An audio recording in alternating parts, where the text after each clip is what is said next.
Être baptisé, c'est mourir et vivre avec le Christ. Alors qu'est-ce que cela veut dire? Est-ce que nous devons continuer à pécher pour que les bienfaits de Dieu se répandent en abondance? Sûrement pas.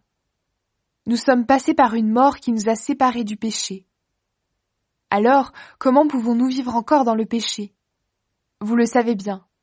Notre baptême, en nous unissant au Christ Jésus, nous a tous unis à sa mort. Donc par le baptême, nous avons été plongés avec lui dans la mort. Mais la puissance glorieuse du Père a réveillé le Christ de la mort, pour que nous aussi, nous vivions d'une vie nouvelle. En effet, nous avons été totalement unis à lui au moment où nous sommes morts avec lui. De même, nous serons unis à lui en nous levant comme lui de la mort. Comprenons bien ceci. Ce que nous étions avant a été cloué sur la croix avec le Christ. Alors le péché qui fait partie de nous-mêmes est détruit, et nous ne sommes plus esclaves du péché. Oui, celui qui est mort est libéré du péché. Mais si nous sommes morts avec le Christ, nous croyons que nous vivrons aussi avec lui. Nous le savons bien. Depuis que le Christ s'est réveillé de la mort, il ne doit plus mourir. La mort n'a plus de pouvoir sur lui. Le Christ est mort, et sa mort l'a séparé totalement du péché, une fois pour toutes. Maintenant, il est vivant, et sa vie est tout entière pour Dieu. De même, vous aussi, vous devez penser ceci. Vous êtes morts en étant totalement séparés du péché, mais en étant unis à Jésus-Christ, vous êtes vivants pour Dieu. Donc le péché ne doit plus avoir de pouvoir sur votre corps qui mourra un jour, et vous ne devez plus obéir aux désirs mauvais de votre corps. Ne mettez plus votre corps au service du péché, comme un moyen pour faire le mal. Au contraire, mettez-vous au service de Dieu, comme des vivants revenus de la mort. Servez-vous de votre corps comme d'un moyen pour faire ce qui est juste. Ce n'est plus la loi qui vous commande, mais c'est l'amour de Dieu pour vous. Le péché ne peut donc plus avoir de pouvoir sur vous. Être libéré du péché pour devenir serviteur de Dieu. Ce n'est plus la loi qui nous commande, mais c'est l'amour de Dieu pour nous. Alors, est-ce une raison pour faire le mal? Sûrement pas. Vous ne savez pas ceci? Quand vous vous mettez au service de quelqu'un comme esclave, vous êtes les esclaves du maître à qui vous obéissez. Alors, ou bien vous êtes esclaves du péché, et le péché vous conduit à la mort, ou bien vous êtes serviteurs de Dieu, et Dieu vous rend juste, parce que vous lui obéissez. Remercions Dieu. Autrefois, vous étiez esclaves du péché. Maintenant, vous avez obéi de tout votre cœur à l'enseignement donné à tous et que vous avez reçu. Vous avez été libérés du péché et vous êtes au service de ce qui est juste. J'utilise une comparaison humaine parce que vous avez du mal à comprendre. Autrefois, comme des esclaves, vous aviez mis votre corps au service d'une vie immorale et pleine de désordre, et le résultat, c'était la désobéissance à Dieu. De même, aujourd'hui, comme des esclaves, mettez votre corps au service de ce qui est juste, et le résultat, ce sera une vie qui plaît à Dieu. Quand vous étiez esclaves du péché, faire ce qui est juste ne vous intéressait pas. Et à ce moment-là, quelles actions avez-vous faites? Aujourd'hui, vous en avez honte, parce que le résultat, c'est la mort. Mais maintenant, vous êtes libérés du péché, et vous êtes devenus les serviteurs de Dieu. Ainsi vous faites des actions qui plaisent à Dieu, et le résultat, c'est la vie avec Dieu pour toujours. Oui, avec le péché, ce qu'on gagne, c'est la mort. Mais avec Dieu, ce qu'on reçoit gratuitement, c'est la vie avec lui pour toujours, en union avec le Christ Jésus, notre Seigneur. Servir Dieu d'une façon nouvelle. Frères et sœurs chrétiens, je parle à des gens qui connaissent la loi. La loi a de l'autorité sur nous seulement pendant notre vie. Vous savez sûrement cela. Par exemple, une femme mariée est liée à son mari par la loi pendant qu'il est vivant. Mais quand il meurt, cette femme est libérée de la loi qui l'attachait à lui. Si elle devient la femme d'un autre homme pendant que son mari est vivant, on dit qu'elle est adultère.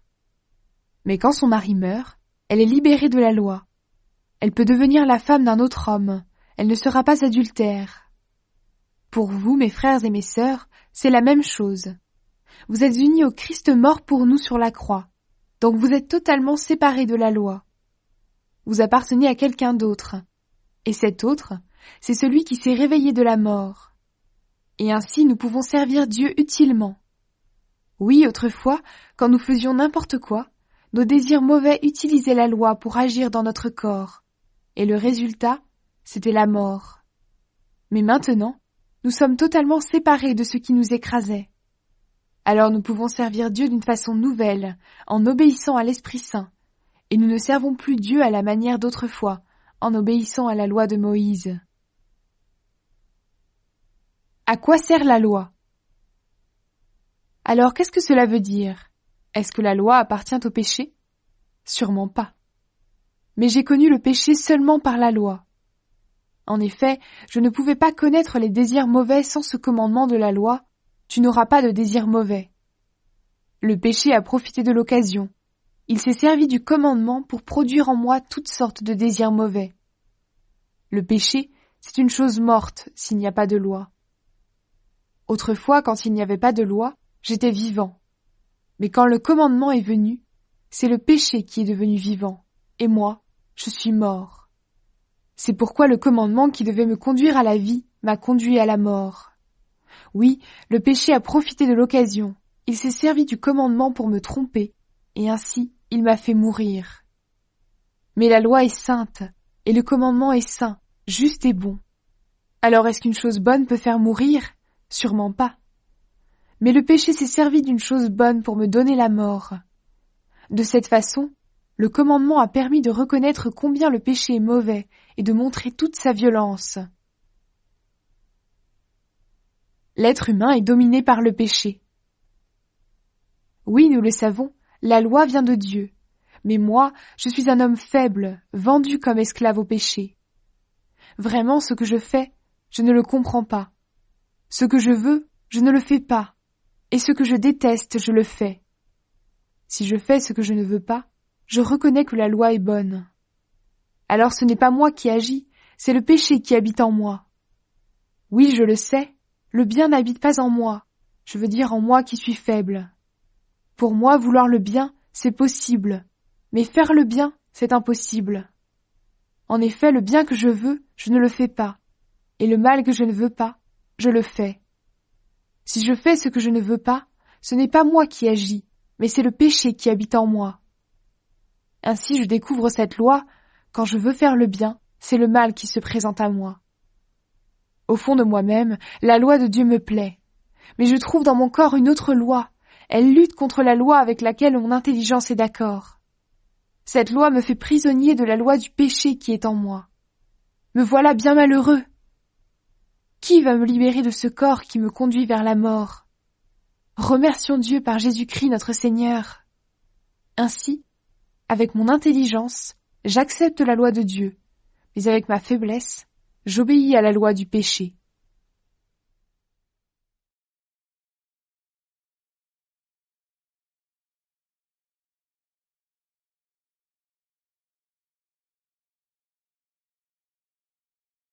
L'Esprit de Dieu rend libre. Maintenant, ceux qui sont unis au Christ Jésus ne peuvent plus être condamnés. En effet, quand quelqu'un est uni au Christ Jésus, la loi pour lui, c'est l'Esprit Saint qui donne la vie. Cette loi m'a libéré de la loi du péché et de la mort. La loi de Moïse ne pouvait pas faire cela, parce que la faiblesse des êtres humains l'a empêché d'agir. Mais Dieu a pu le faire. Il a envoyé son Fils dans un corps semblable à celui des pécheurs pour les libérer du péché. Par là, Dieu a condamné le péché qui agit dans les êtres humains. Il a agi ainsi pour que nous soyons capables de vivre comme la loi le demande. Ainsi, ce n'est plus une façon de voir humaine qui nous dirige, c'est l'Esprit Saint. En effet, ceux qui suivent leur façon de voir obéissent à leurs désirs humains, mais ceux qui suivent l'Esprit Saint obéissent à ce que l'Esprit désire. Quand quelqu'un suit ses désirs humains, il va vers la mort. Quand quelqu'un suit l'Esprit Saint, il va vers la vie et vers la paix. Oui, les désirs humains sont ennemis de Dieu. Ils n'obéissent pas à la loi de Dieu. Pour eux, c'est même impossible. Et ceux qui suivent ces désirs ne peuvent pas plaire à Dieu. Or vous ne suivez plus ces désirs. Vous suivez l'Esprit de Dieu parce qu'il habite en vous. Si quelqu'un n'a pas l'esprit du Christ, il n'appartient pas au Christ. Mais le Christ est en vous. Bien sûr, votre corps va mourir à cause du péché. Mais puisque vous avez été rendus justes, l'Esprit Saint vous donne la vie. Dieu a réveillé Jésus de la mort. Si l'Esprit de Dieu habite en vous, ce Dieu qui a réveillé le Christ de la mort donnera la vie par son Esprit à vos corps qui doivent mourir. C'est pourquoi, frères et sœurs, nous avons une dette. Ce n'est pas envers nos désirs humains que nous avons une dette. Nous ne devons pas vivre comme il le demande. Si vous vivez en suivant ces désirs, vous mourrez. Au contraire, si avec l'aide de l'Esprit Saint vous faites disparaître vos façons de faire égoïstes, vous vivrez. En effet, tous ceux que l'Esprit de Dieu conduit sont enfants de Dieu. Et l'Esprit que vous avez reçu ne fait pas de vous des esclaves qui ont encore peur, mais il fait de vous des enfants de Dieu. Et par cet Esprit, nous crions vers Dieu en lui disant « Abba, Père !» L'Esprit Saint lui-même nous donne ce témoignage. Nous sommes enfants de Dieu. Alors si nous sommes enfants de Dieu, nous recevrons en partage les biens promis par Dieu à son peuple. Et ces biens, nous les recevrons avec le Christ. Oui, si nous participons à ses souffrances, nous participerons aussi à sa gloire. Dieu veut faire participer les êtres humains à sa gloire. Comparons les souffrances d'aujourd'hui avec la gloire que Dieu nous montrera clairement plus tard. À mon avis, elles sont peu de choses. Oui, le monde créé par Dieu attend avec impatience le moment où Dieu montrera la gloire de ses enfants. Ce monde est tombé sous le pouvoir de forces qui n'ont aucune valeur. Ce n'est pas lui qui a voulu cela, mais c'est Dieu qui l'a mis sous ce pouvoir. Pourtant, il y a encore de l'espoir pour ce monde. Lui aussi, il sera libéré des forces qui le détruisent et qui le rendent esclave. Alors il participera à la liberté et à la gloire des enfants de Dieu. Nous le savons, tout le monde créé gémit et souffre encore maintenant comme une femme qui accouche. Mais il n'est pas le seul. Nous aussi, nous gémissons dans notre cœur en attendant d'être vraiment enfants de Dieu et de devenir complètement libres. Pourtant, nous avons déjà reçu l'Esprit Saint comme première part des dons que Dieu a promis. En effet, nous sommes sauvés, mais en espérance seulement. Quand on voit ce qu'on espère, on n'appelle plus cela espérer. Les choses qu'on voit, est-ce qu'on peut encore les espérer? Espérer ce que nous ne voyons pas, c'est l'attendre avec beaucoup de patience. De plus, l'Esprit Saint aussi vient nous aider, nous qui sommes faibles. Nous ne savons pas prier comme il faut. Alors l'Esprit Saint lui-même prie pour nous, avec des gémissements que la bouche ne peut pas redire. Mais Dieu voit le fond des cœurs. Il sait ce que l'Esprit veut demander. Oui, l'Esprit Saint prie comme Dieu le veut pour ceux qui lui appartiennent. Nous savons encore une chose. Dieu fait tout pour le bien de ceux qui ont de l'amour pour lui. Ceux-là, il les a appelés selon son projet. En effet, ce que Dieu a choisi d'avance, il a aussi décidé d'avance de les faire ressembler à son Fils. Ainsi, son Fils sera l'aîné d'une grande famille. Ceux que Dieu a choisis d'avance, il les a aussi appelés. Ceux qu'il a appelés, il les a aussi rendus justes. Et ceux qu'il a rendus justes, il leur a aussi donné sa gloire. Rien ne peut séparer de l'amour de Dieu. Que dire de plus? Si Dieu est pour nous, qui sera contre nous? Même à son Fils, Dieu n'a pas évité la souffrance, mais il l'a livré pour nous tous. Alors avec son Fils, il va tout nous donner gratuitement. Qui peut accuser ceux que Dieu a choisis? Personne. En effet, Dieu les rend justes. Qui peut les condamner? Personne. En effet, le Christ Jésus est mort. De plus, il s'est réveillé de la mort. Il est à la droite de Dieu et il prie pour nous. Qui peut nous séparer de l'amour du Christ? Est-ce que c'est le malheur ou l'inquiétude, la souffrance venant des autres, ou bien la faim, la pauvreté, les dangers ou la mort? Les livres saints disent « À cause de toi, nous risquons sans arrêt la mort. On nous traite comme des moutons de boucherie. » Mais dans tout ce qui nous arrive, nous sommes les grands vainqueurs par celui qui nous a aimés. Oui, j'en suis sûre, rien ne pourra nous séparer de l'amour que Dieu nous a montré dans le Christ Jésus, notre Seigneur. Ni la mort, ni la vie, ni les anges, ni les esprits, ni le présent, ni l'avenir, ni tous ceux qui ont un pouvoir, ni les forces d'en haut, ni les forces d'en bas, ni toutes les choses créées, rien ne pourra nous séparer de l'amour de Dieu